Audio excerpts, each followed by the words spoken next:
Então, assim, talvez vocês saibam que os biomas brasileiros incluem uma grande diversidade de paisagens, né?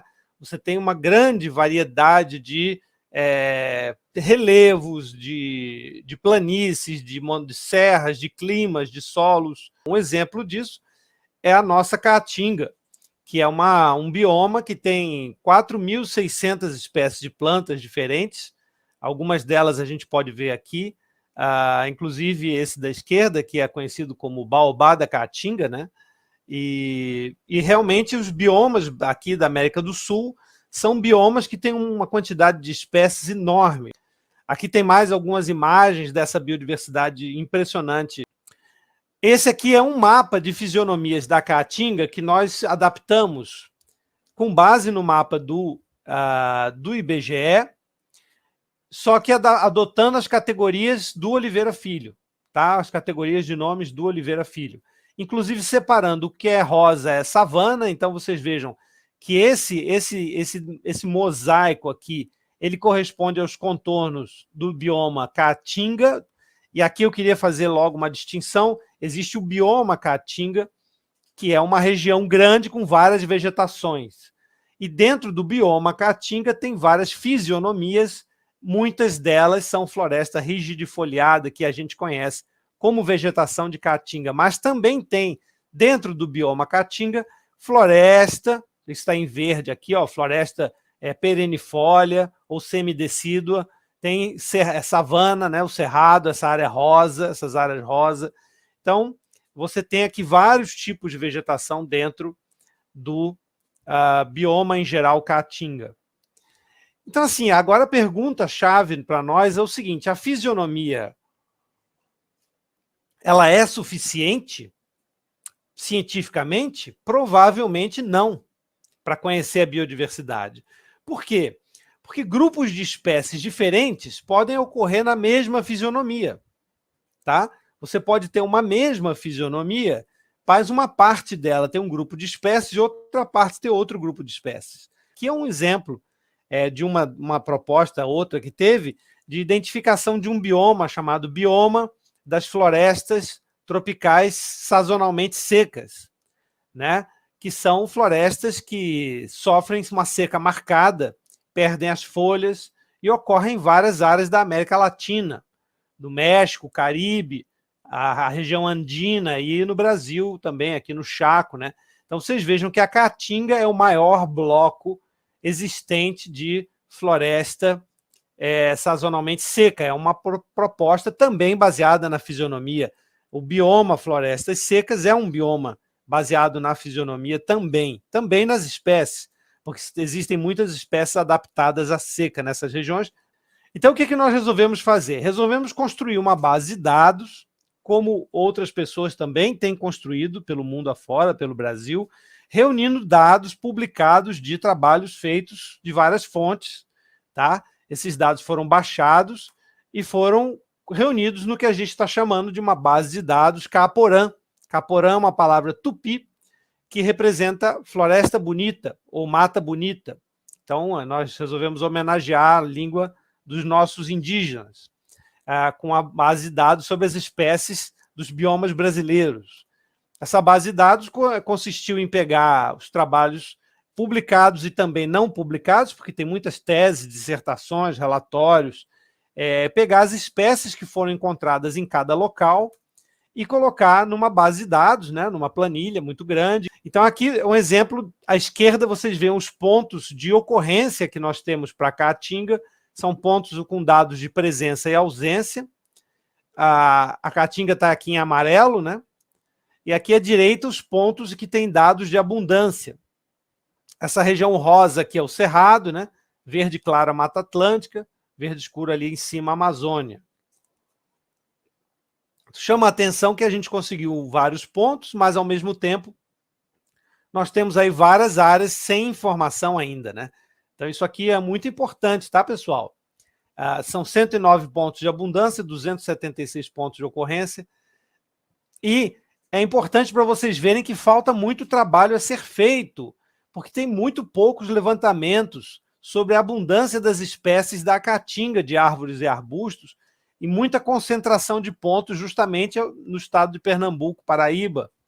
Faltam levantamentos aqui para os interiores da Caatinga, né? Temos grandes vazios, a Bahia, grandes vazios na Bahia, grandes vazios no Ceará, grandes vazios no Piauí, Rio Grande do Norte. Isso aqui são os dados de abundância. De abundância gerou 4 camadas e você tem aí divisões diferentes, padrões diferentes, regiões da Caatinga que não só tem grupos de espécies diferentes, como também tem abundância, são dominados por espécies diferentes.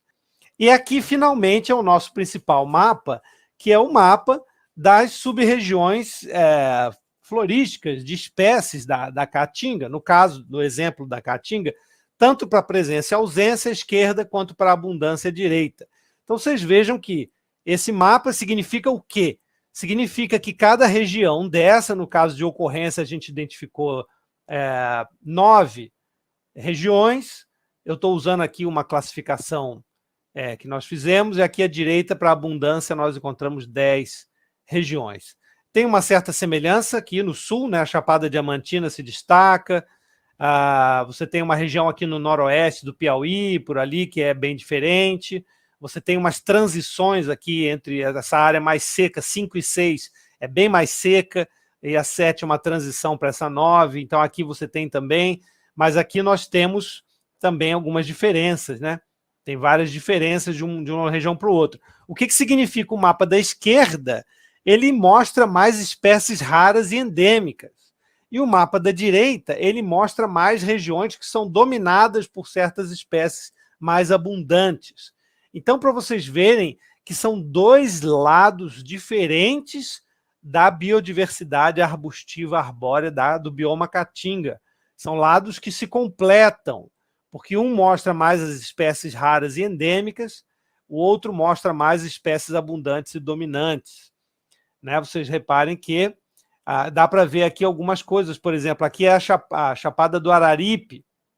Repara que ela tem conjunto de espécies diferenciado, né? Porque é mais alto, tem outro clima, né? Você tem aqui o Planalto da Borborema também se diferenciando, quer dizer que tem espécies raras que ocorrem só nessas áreas.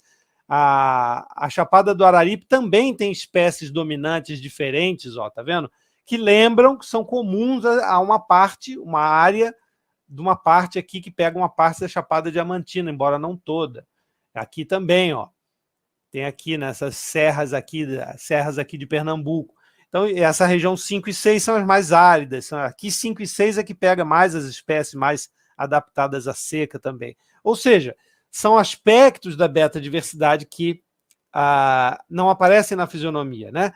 Também, nos trabalhos que nós publicamos, os arquivos com esses mapas estão lá disponíveis para quem quiser baixar esses mapas e usar esses mapas para fazer outros mapas que use, né, para o seu município, para o seu estado, etc. Então, só para vocês verem algumas espécies indicadoras da raridade das espécies de ocorrência, são aqui, ó, por exemplo, você tem aqui, nessa região 6 do Rio Grande do Norte, Ceará, você tem o cactus Pilocereus paquiclados, que é uma espécie indicadora dessa região bem seca. Tá vendo? Aqui no meio da Chapada Diamantina você tem a Brunfelsia uniflora, que é uma solanácea que ocorre muito na Mata Atlântica. Né? Já aqui a Cocoloba unifolia é uma espécie indicadora dessa região do sul da Caatinga, sul do bioma Caatinga, que já é uma espécie que também ocorre no Cerrado e tal. Né? Então você tem espécies de diferentes perfis ocorrendo com mais intensidade ou quase que exclusivamente em certas sub-regiões. E fazendo uma análise de regressão múltipla, a gente procurou saber que variáveis ambientais estavam ligadas a esses ambientes. Então, dá para ver, por exemplo, que no caso da Caatinga, para abundâncias, dando exemplo, você tem aí um resultado que é o seguinte: várias variáveis explicam a distribuição dessas sub-regiões. A distância do sítio arqueológico mais próximo explicou. As características do solo e do relevo ajudaram a explicar a variação da elevação, características da textura do solo, a profundidade do solo, a nutrição, a acidez, e também o clima mais árido ou menos árido, e também a estabilidade climática desde a época dos últimos 20 mil anos. tudo isso junto, reparem que a maior parte da explicação está concentrada nesse 0,82 aqui no meio, que significa que todos esses fatores juntos e misturados explicam por que essas espécies estão organizadas no espaço de acordo com essas sub-regiões. Não foi por um fator, é por muitos fatores, né? Então, assim, algumas reflexões podem ser feitas, né? O norte do Piauí tem uma flora com muitas espécies que são dominantes do cerrado. Isso confirma que realmente era interessante mudar o limite do bioma caatinga, como isso foi feito recentemente pelo IBGE, que lançou um novo limite do bioma caatinga, tirando o norte do Piauí. Então, essa análise confirma isso, né? A Chapada Diamantina é um centro de riqueza e endemismo, com espécies mais comuns da Mata Atlântica, mas com uma estrutura que é pouco intuitiva. Nossa análise sugere que a Chapada Diamantina não ela tem uma organização interna também, porque a gente identificou mais de uma sub-região dentro da Chapada Diamantina, né? E aí vem a grande conclusão nossa, de que a fisionomia da vegetação, a aparência da vegetação, como vocês podem ver aqui à direita, nesse mapa de fisionomia da vegetação do bioma caatinga, né? Ela é muito diferente das sub-regiões florísticas de ocorrência e das sub-regiões de abundância. Ou seja, a fisionomia é um preditor importante para conhecer as espécies, porém é incompleto para conhecer a estrutura florística. Ou seja, para conhecer a organização da biodiversidade, não é suficiente conhecer a fisionomia. É importante conhecer a fisionomia, porque você tem espécies de cada fisionomia, mas existem muitas outras coisas que atravessam a fisionomia. Padrões fisionômicos, padrões macroecológicos se atravessam, né? As ecorregiões são muito válidas, mas elas também não refletem diretamente a estrutura florística da caatinga. Reparem que as ecorregiões propostas para a caatinga foram bem diferentes das sub-regiões de diversidade beta aqui, né? Tem grupos de espécies de plantas que não correspondem às ecorregiões. Então, a gente conclui que a fisionomia não deve ser considerada como a única estrutura espacial da biodiversidade de arbustos e árvores. Ela é atravessada por outros padrões que nós também precisamos conhecer. Cuidado, nós não estamos defendendo a substituição de um método de regionalização por outro. Os métodos de ecorregiões são importantes, os métodos, né, conhecer a fisionomia é fundamentalmente importante, e conhecer os mapas de composição é fundamentalmente importante. Essas coisas são, na nossa visão, são complementares, não é competitivo. Não é que nós vamos dizer que a fisionomia não é importante, nem que as ecorregiões não são importantes. São importantes, sim, mas são aspectos diferentes da realidade natural e nós precisamos conhecê-los todos. Tá? Agora, existem limites desse trabalho, né? Primeiro, tem os limites entre as sub-regiões. Como é que a gente sabe esses limites aqui? Esses limites nesse mapa não foram definidos por nenhuma variável ambiental, né? Nenhuma variável ambiental. Eles foram identificados com base nas espécies. Então, não teve nenhum preconceito de que o solo da caatinga define as regiões. Pronto, vamos estudar só o solo. Não, nós perguntamos diretamente aos dados, como é organizado, como eu já falei antes. E aqui vem uma coisa fundamental, que é o seguinte: muitos fatores ambientais, históricos, do Pleistoceno, dos últimos milhares e mais anos, e também de impactos humanos, são importantes para organizar as espécies da caatinga. Ou seja, os solos são muito importantes, solos diferentes, solos cristalinos e solos arenosos, já foram ressaltados aí em trabalhos anteriores do Queiroz, né, do Fernandes, os trabalhos muito importantes que têm mostrado que existem espécies diferentes nos solos sedimentares e cristalinos da caatinga. Os nossos dados corroboram isso daí, mas também ressaltam que outros aspectos do solo e também o clima, o grau de aridez e outros fatores, como a estabilidade da vegetação, agem de forma complexa e interativa. Nós não podemos simplificar que a organização das espécies da caatinga se divide somente em sedimentar e cristalina. Isso é uma divisão importante, mas é uma simplificação, e eu acho que isso, sem querer, pode esconder uma compreensão mais completa da complexidade dessa flora tão biodiversa. Tá? Então, muitos fatores interagem, vocês viram ali que os fatores interagem no núcleo de 82% de explicação misturada. Então, não dá para dizer que é a única divisão. E uma ideia também que dá desse trabalho de que todas as regiões são importantes. Mesmo havendo regiões de endemismo, regiões de especiação com espécies raras e endêmicas, cada sub-região tem uma flora com diferentes dominâncias e diferentes espécies raras. Isso significa que a gente tem que evitar uma visão de que cada bioma teria núcleos mais verdadeiros ou núcleos mais importantes do que os outros, né? Isso desvaloriza essa ideia, uma ideia que desvaloriza a biodiversidade, desvaloriza a história do bioma e prejudica a conservação e o valor social do bioma quando a gente acredita que um determinado núcleo de um bioma, por exemplo, do bioma Caatinga, contém espécies mais verdadeiras ou mais autênticas e que o resto é transição, né?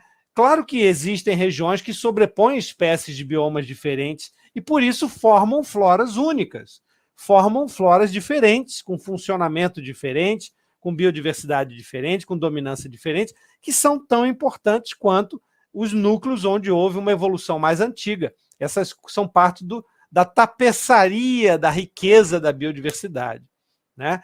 Uma novidade que surgiu foram os efeitos dos indígenas, que a gente não conhecia, é muito pouco estudado o efeito pretérito, histórico de indígenas sobre abundâncias na Caatinga, né? É necessário mais pesquisa. Os indígenas podem ter selecionado espécies comestíveis e medicinais, como, aliás, a população sertaneja continua fazendo até hoje, manejando essas espécies, promovendo a dispersão, e também pode ter havido grandes diferenças entre culturas indígenas que a gente não conhece. Importante ressaltar que nós temos muitas áreas vazias, sem pontos amostrais, e o resultado não deve ser visto como definitivo. É importante levantar o assunto, é necessário amostrar mais a Caatinga. Toda classificação que é feita depende muito do método usado, da interpolação escolhida. Então, isso aqui é uma contribuição para a compreensão, mas resultados diferentes podem ser obtidos com diferentes métodos, e também esses resultados não levam em conta os parentescos evolutivos filogenéticos entre as espécies, também não levam em conta as diferenças funcionais entre tipos de folhas, tipos de tronco, presença de espinhos, látex, né, tipos de raiz. Essas coisas ainda não são levadas em conta. Nós estamos trabalhando para levar isso em conta. Então, são limitações, né? E também é um trabalho feito com plantas lenhosas, arbustos e árvores, e é interessante fazer um trabalho desse, é necessário para herbáceas, é necessário fazer para grupos de animais, né? Tá? Esse aqui é o primeiro trabalho que a gente publicou, que foi em 2018, que foi mestrado do Augusto César Silva, que foi o aluno aqui que agora está no doutorado e que ele tem liderado aí o trabalho com a Caatinga. Aqui acabou de ser aceito o trabalho de abundâncias da Caatinga numa revista nacional, Análise da Academia Brasileira de Ciências. Nós estamos fazendo um esforço para periodicamente publicar algum resultado numa revista brasileira também, que as revistas científicas brasileiras precisam ser valorizadas. Então, eu agradeço aqui aos alunos de graduação e de pós-graduação que têm participado desses trabalhos e que têm se empenhado e produzido bastante resultados interessantes.